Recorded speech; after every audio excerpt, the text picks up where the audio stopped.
औज़ुबिल्लाहि मिनश्शैतानिर्रजीम बिस्मिल्लाहिर्रहमानिर्रहीम। अस्सलामु अलैकुम माय डियर स्टूडेंट्स। आज हम एक नए टॉपिक के साथ हाज़िर खिदमत हैं और हमारा टॉपिक है हेल्पिंग वर्ब्स। क्योंकि कल हमने सब्जेक्ट, वर्ब एंड ऑब्जेक्ट के बारे में कुछ जाना था, तो उसी से ही रेलेवेंट है ये बात भी।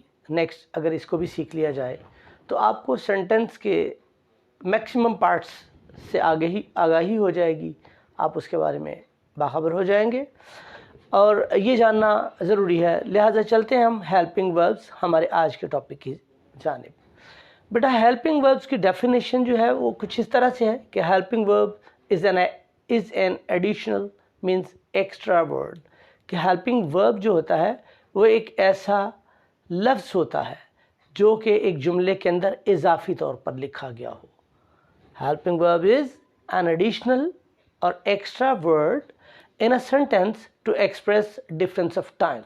मीन्स कि एक सेंटेंस के अंदर हेल्पिंग वर्ब दरअसल वर्ब की हेल्प करता है इस बात को एक्सप्लेन करने में कि कौन सा काम किस ज़माने में हुआ। मीन्स हेल्पिंग वर्ब जो है वो वर्ब की हेल्प करता है। हेल्पिंग वर्ब जैसे कि नाम से ही आप जान रहे होंगे, नाम से भी हमें मालूम हो रहा है कि हेल्पिंग वर्ब की हेल्प करता है। अब सवाल ये पैदा होता है कि हेल्पिंग वर्ब की किस काम में हेल्प करता है। तो वो ये जानने में मदद करता है कि चेंज ऑफ टाइम, देखो ये लिखता है to express difference of time, to express difference of time, जो टाइम में फ़र्क आ रहा है हेल्पिंग वर्ब वो वर्ब की मदद करता है जानने में।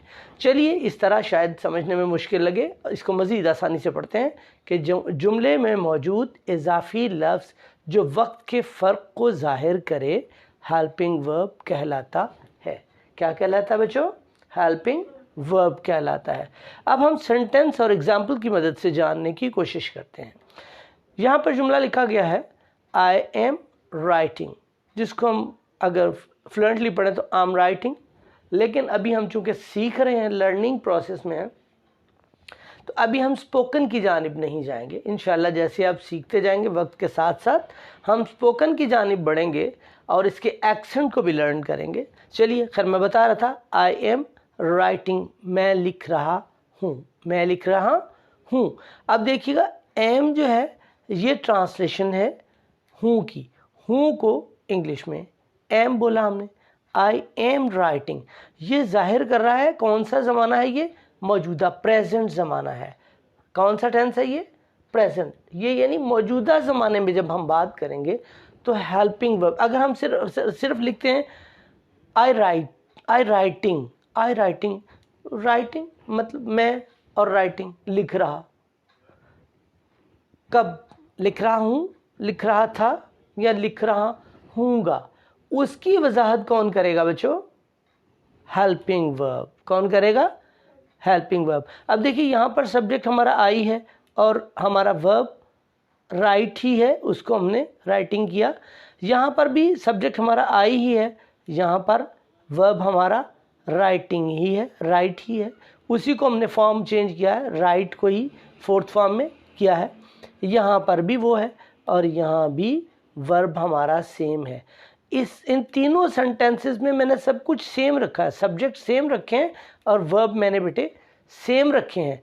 लेकिन अब हमें हेल्पिंग वर्ब बता रहा है that there is a change of time, there is a change of time, कि ये राइटिंग का जो काम है किस ज़माने में रूनुमा हो रहा है। तो देखिएगा, जब है आई एम राइटिंग तो वो ट्रांसलेशन होगी आई एम राइटिंग, मैं लिख रहा हूँ। और जब है आई वॉज राइटिंग तो ये हमारा सेंटेंस जो था ये कह रहा था, ट्रांसलेशन इसकी थी मैं लिख रहा था, मैं लिख रहा था। नेक्स्ट है हमारा sentence I shall be writing. अब ये चेंज ऑफ हेल्पिंग वर्ब जो है इसने ट्रांसलेशन को चेंज कर दिया। मैं लिख रहा हूँगा, मैं लिख रहा हूँगा, हूँगा फ्यूचर है, था पास्ट और एम हूँ प्रेजेंट। होप दैट आपको बात समझ आ रही होगी।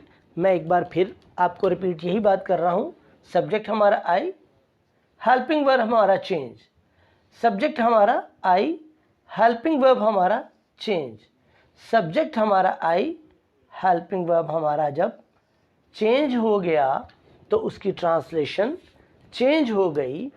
पहले था प्रेजेंट में, मौजूदा ज़माने में, फिर हो गया गुजरे हुए ज़माने में, और फिर हो गया आने वाले ज़माने में। Present, past and future 3 tense होते हैं। आगे उसकी 4 ब्रांचेस हैं, वो हम इंशाअल्लाह अज़ीज़ नेक्स्ट आने वाले लेक्चर्स में सीखेंगे। लेकिन अभी बेसिक जो था, होप दैट आप समझ गए होंगे। अब हम ये जानने की कोशिश करते हैं कि हेल्पिंग वर्ब जो हैं क्या वो सिर्फ 3 है, एम, वॉज और शैल भी, शैल ही? नहीं, ऐसा नहीं है। हेल्पिंग वर्ब जो हैं जो अमूमन देखिएगा ये इसमें है is, am, are, was, were, will, shall, has, have, had, do, does, did, can, could, etcetera वगैरह वगैरह। ये हमारे हेल्पिंग वर्ब हैं। वैसे इसमें कैन, कुड, मे, माइट वगैरह इसमें एक्स्ट्रा भी कुछ हैं, लेकिन वो फिर उसकी अलग से एक्सप्लेनेशन जो है वो भी कभी आपको बताएंगे इंशाल्लाह। तो ये अभी हेल्पिंग वर्ब जो हैं ये आप नोट डाउन कर लीजिएगा, ये हमारे हेल्पिंग वर्ब्स हैं। क्या है? हमारे हेल्पिंग वर्ब्स हैं। अब देखिएगा कि हेल्पिंग वर्ब्स जो हैं वो जुमले में एक सेंटेंस के अंदर क्या रोल प्ले करते हैं। What does a helping verb do with a sentence? How can we change a sentence with the helping verb, with the help of helping verb? We can change a sentence into negative as well as into interrogative with the help of helping verb. हम helping verb की मदद से एक sentence को negative यानी मनफी जुमला बना सकते हैं और उसको इंट्रोगेटिव भी बना सकते हैं। क्या बना सकते हैं? इंट्रोगेटिव भी बना सकते हैं। ये देखिएगा यहाँ पर लिखा हुआ है function of helping verbs. Helping verbs का फंक्शन क्या है? Already I have told you कि we can change sentence into negative as well as into interrogative. तो ये है helping verbs can change a simple sentence into. Helping verb जो है वो एक सिंपल सादा जुमले को चेंज कर सकते हैं इनटू किस किस में? ये लिखते हैं यहाँ पर नेगेटिव। कैसे बनेगा? Not plus HVs, not plus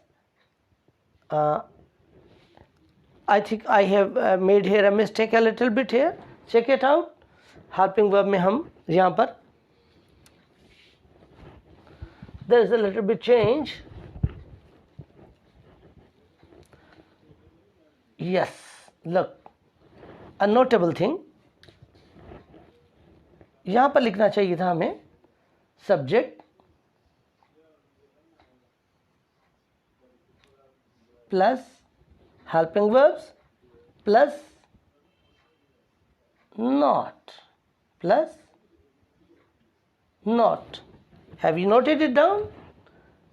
क्या आपने नोट? यहाँ देखिएगा सिंपल है आई एम राइटिंग। जब हमने इसको नेगेटिव में किया तो क्या हुआ? I am not writing. HVs के बाद हेल्पिंग वर्ब के बाद क्या ऐड हुआ? Not. I am not. Helping verb ये हमारे फॉर्मूला में भी है, helping verbs and not, helping verb and not. ये चेंज लाना आपके लिए ज़्यादा पॉजिटिव हो गया। एक आपके सामने जो बात एक लाई गई है, subject I, helping verb am, writing, ये हमारा सिंपल सेंटेंस है। जब हमने इसको नेगेटिव में चेंज किया तो आई एम नॉट राइटिंग। ऐसे ही है इंट्रोगेटिव में। इंट्रोगेटिव में चेक करिएगा HVs, helping verbs in the beginning of a sentence. एक जुमले के शुरू में, आगाज में HVs लग जाएं जब, subject and then comes verb, फिर लिखते हैं वर्ब।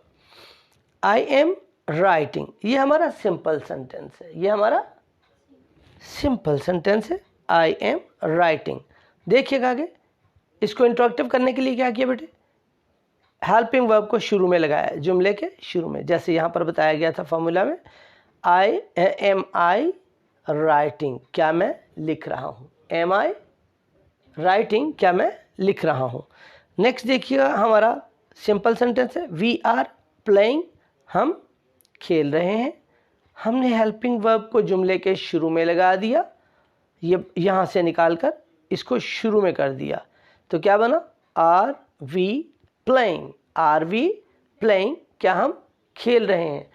अब हम इसको ज़्यादा क्लियर करने के लिए we can do one thing to make it clear for you कि यहाँ पर हम इसको we can give an arrow over here like this. In the same way we can give an arrow like this.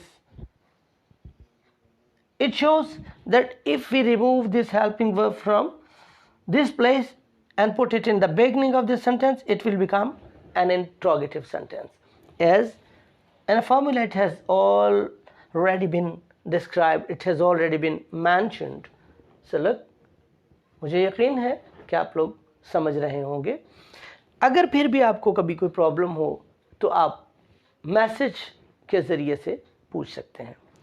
मुझे यकीन है आपको इंशाअल्लाह ताला आज का लेसन समझ आ गया होगा।